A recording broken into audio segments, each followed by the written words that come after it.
Ballots are being counted in Afghanistan a day after the country's historic presidential vote.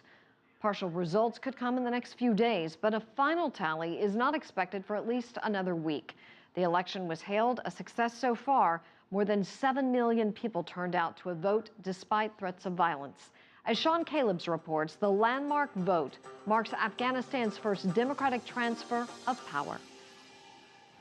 A brighter day for Afghanistan as the country awoke to news of a successful and almost violence-free presidential election. Heavy security still envelops the capital of Kabul, but the morning newspapers are carrying headlines that a new era in Afghan domestic politics is here. We're so happy that yesterday's election took place in a peaceful environment. There was good security around the country, and everywhere was peaceful. The early estimates by the country's Independent Election Commission suggest that nearly 60% of eligible voters turned out to elect a new leader. We believe that more than 7 million people cast their vote in polling stations around the country. That is a lot more than the 2.9 million who turned out for the last presidential election back in 2009. That race was largely a fiasco, characterized by widespread fraud and abuse. Now, while this year's election may have been peaceful, it was not without its problems. Some presidential candidates are already complaining that many of their supporters couldn't get out and vote because parts of the country simply didn't have paper ballots. We have received complaints from our campaigns throughout it.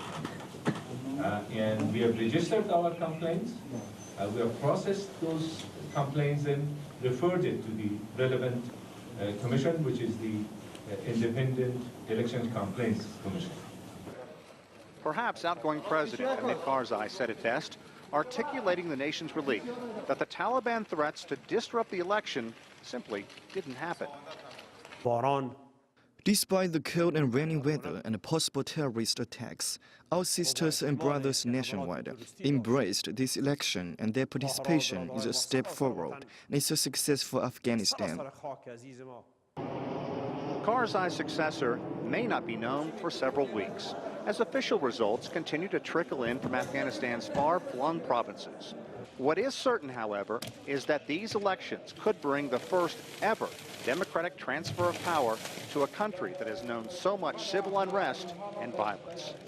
Sean Callebs, CCTV, in Kabul, Afghanistan.